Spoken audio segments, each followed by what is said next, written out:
छात्रों, सुप्रभातम। कक्षा 8, विषय संस्कृत। तो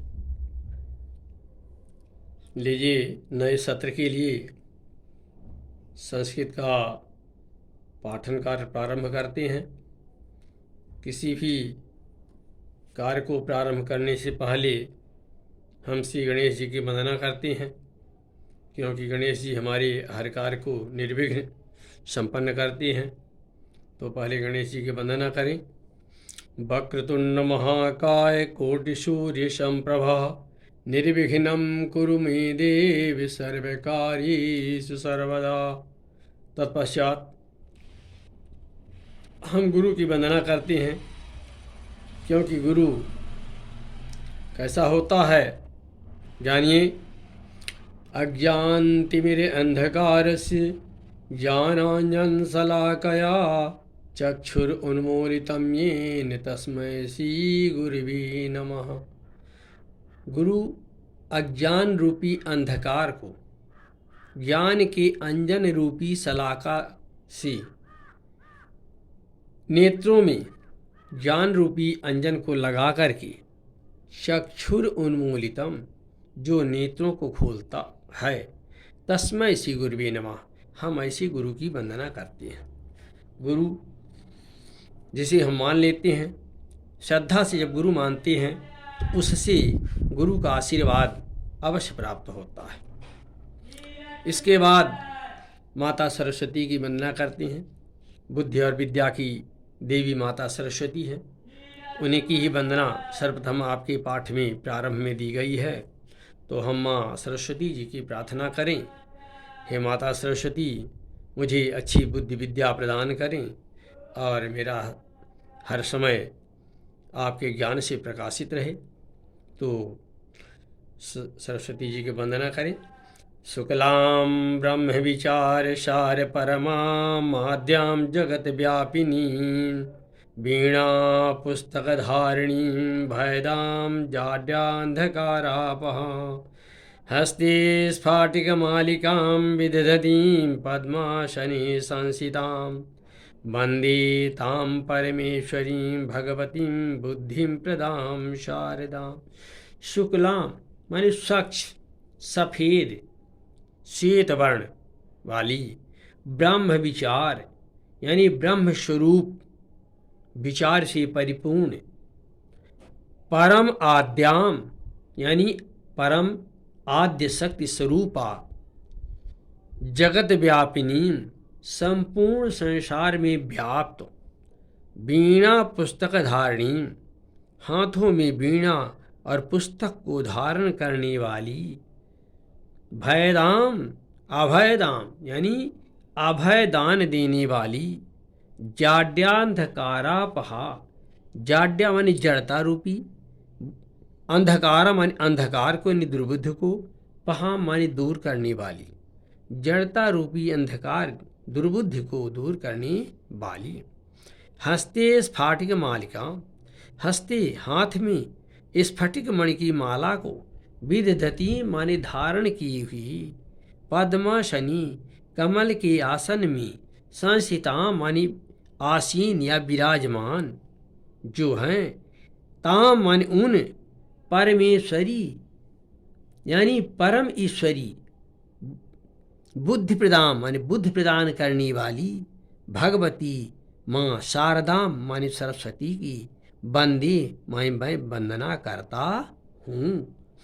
यानी श्वेत रंग वर्णों वाली, ब्रह्म स्वरूपिणी आद्य स्वरूपा, संपूर्ण जगत में व्याप्त, वीणा पुस्तक को धारण की हुई, अभय दान प्रदान करने वाली, अभय दान देने वाली, जड़ता रूपी अंधकार को दूर करने वाली, हाथ में स्फटिक मणि की माला को धारण की हुई, कमल के आसन पर विराजमान, उस बुद्धि के देने वाली माता शारदा यानी सरस्वती को मैं प्रणाम करता हूँ या मैं उनकी वंदना करता हूँ। फिर इसके बाद है तमीश्वराणां परमं महेश्वरं तम देवतानां परमं च दैवतं पति पतीनां परमं परस्तातो विदाम देवम भुवनेशमीड्यम। तम ईश्वरामान यानी उस ईश्वर की परमम महेश्वर, परम महेश्वर यानी भगवान शंकर हैं, उन ईश्वरों के भी महान ईश्वर था शंकर। तम देवताम, उन देवताओं के भी परम देवतम, परम देवता, उन देवताओं के भी परम देवता, पति पति नाम यानी स्वामियों में परम स्वामी, पतियों में परम पति यानी स्वामियों में परम स्वामी, परस्ता महान, विद्याम माने महान, देवम माने देव, भुवनेश विद्यम यानी उनको जो है स्तुत करने की योग्य जाने, यानी भुवनेश जिनकी पूरे संसार में वंदना होती है। अर्थात अर्थ क्या लिखेंगे, उन शंकर जी को, देवताओं के परम देवता अर्थात महेश्वर, जो ईश्वरों के भी महान ईश्वर, देवताओं के भी महान देवता और स्वामियों में परम स्वामी तथा सबसे महान स्तुत करने योग्य जो भोलेनाथ शंकर जी हैं, उन्हीं को महान श्रेष्ठ जाने, अर्थात उनकी स्तुति करें। अब इसके बाद आपका शुरू होता है प्रथमः पाठः। प्रथमः पाठः लोकहितम मम करणीयम। सबसे पहला हमारा पाठ क्या है, लोकहितम। लोकहितम माने संसार का कल्याण, मम माने मुझे, करणीयम माने करना चाहिए, मुझे संसार का कल्याण करना चाहिए, लोगों की भलाई करनी चाहिए। संस्कृते गीत परंपरा अति समृद्धा प्राचीना चा। संस्कृत में गीत परंपरा अति समृद्धा माने अत्यंत समृद्धशाली, संपन्न और पुरानी है। जनैः मनस दृढ़ संकल्पम कृत्वा कथम आचरणीयम इत्थम अस्मिन् गीते वर्णितम। जनैः माने लोगों को, मनस माने मन में, दृढ़ संकल्पम कृत्वा दृढ़ संकल्प करके, कथम आचरणीयम नित्यम मुझे प्रतिदिन कैसा आचरण करना चाहिए, गीते वर्णितम अस्मिन गीते यानी इस गीत में, वर्णितम मान इसका वर्णन किया गया है। लोगों को मन, अपने मन में दृढ़ संकल्प करके मुझे प्रतिदिन कैसा आचरण करना चाहिए, इसी के विषय में इस गीत में वर्णन किया गया है।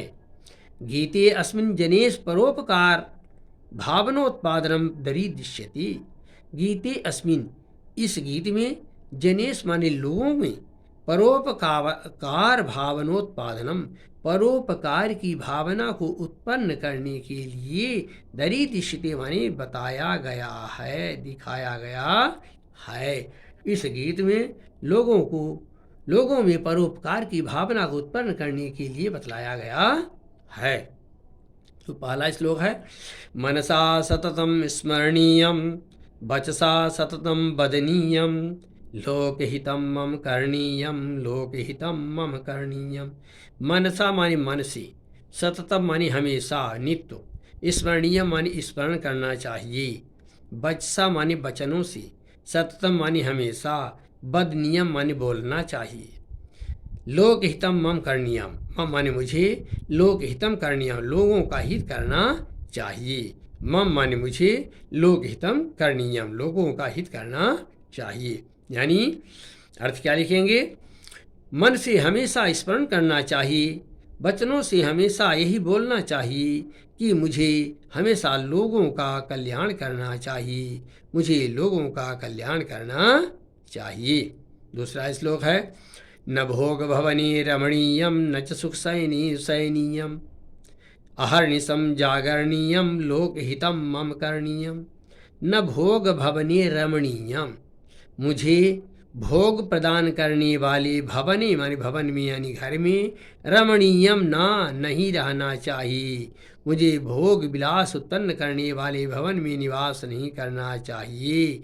न च सुख सैनीयम, और ना सुख देने वाली, सैनी माने सैया में, सैनियम माने शयन करना चाहिए, और ना ही सुख देने वाली सैया में, बिस्तर में शयन करना चाहिए। अहर्निशम जागरणीयम, मुझे हमेशा जागते रहना चाहिए, यानी सावधान सचेत रहना चाहिए। किसके लिए? लोक हितम मन करणीयम, लोगों के कल्याण को मुझे करना चाहिए, यानी मुझे हमेशा लोगों का कल्याण करना चाहिए। इसके लिए हमें दिन रात जागृत रहना चाहिए। अर्थ क्या लिखेंगे? हमें भोग प्रदान करने वाले भवन में निवास नहीं करना चाहिए और सुख प्रदान करने वाली शैया यानी बिस्तर में शयन नहीं करना चाहिए। मुझे लोगों के का कल्याण करना चाहिए, ऐसा मन में विचार करती हुई आहर निशम जागने माने दिन रात जागृत रहना चाहिए। न जात दुखम गणनीयम न च निसौख्यम मननीयम, कार्य क्षेत्रे त्वरणीयम लोकहितम मम करणीयम। न जात दुखम गणनीयम, मुझे अपने जात के दुखों को न गणनीय माने नहीं गिनना चाहिए। अपने जन्म जात के दुखों को नहीं गिनना चाहिए, उसको स्मरण नहीं करना चाहिए। न च निज सौख्यम मननीयम, और ना ही अपने सुख को मानना चाहिए, और ना ही अपने सुख को मानना चाहिए। यानी अपने सुख का ही हमेशा चिंतन नहीं करना चाहिए। कार्य क्षेत्र तरणीयम, कार्य क्षेत्र माने कार्य क्षेत्र में, जो मेरा कार्य क्षेत्र है, मेरा कार्य क्षेत्र पढ़ाना है, आपका कार्य क्षेत्र है पढ़ना, तो मुझे अपने कार्य क्षेत्र में तरणीय माने शीघ्रता करनी चाहिए। हमें प्रतिदिन अपना कार्य, प्रतिदिन का कार्य प्रतिदिन कर लेना चाहिए। इसीलिए कहा गया है कार्य क्षेत्रे तरणीयम, अपने कार्य क्षेत्र में मुझे शीघ्रता करनी चाहिए। लोक हितम मम करणीयम, मुझे प्रतिदिन लोक हित करना चाहिए, लोगों की भलाई करनी चाहिए। अर्थ क्या लिखेंगे? मुझे कभी भी अपने दुखों को नहीं गिनना चाहिए और उससे कभी घबराना भी नहीं चाहिए, और न ही केवल अपनी निज सौख्यों पर, केवल अपने सुखों को का ही चिंतन करना चाहिए, अपने ही सुख को ही मानना चाहिए। हमें अपने कार्य क्षेत्र में शीघ्रता करनी चाहिए, मुझे लोक हित करना चाहिए, यानी मेरे लोगों की भलाई करनी चाहिए। दुख सागरे तरणीयम कष्ट पर्वते चरणीयम, मुझे अगला श्लोक है कि दुख सागरे तरणीयम, मुझे दुख रूपी समुद्र में तैरना चाहिए, यानी कोई संकट मेरे सामने आ जाए तो उसको भी प्रसन्नता पूर्वक सहन करना चाहिए। कष्ट पर्वते चरणीयम, कष्ट रूपी पर्वत पर चरणीयम माने चढ़ना चाहिए, विचरण करना चाहिए। यदि कोई संकट आ जाए, मेरे पर कष्ट आ जाए, तो उसे पहाड़ मानकर उसमें चढ़ जाना चाहिए, उस पर चलना चाहिए, यानी उसको सहन करना चाहिए। विपत्ति विपिने भ्रमणीयम, आपत्ति रूपी विपिने माने जंगल में, भ्रमणीयम माने भ्रमण करना चाहिए। यदि कोई आपत्ति आ जाती है तो उसे जंगल समझकर उसमें भ्रमण करना चाहिए। लोक हितम मम करणीयम, मुझे लोक हित करना चाहिए। अर्थ क्या लिखेंगे?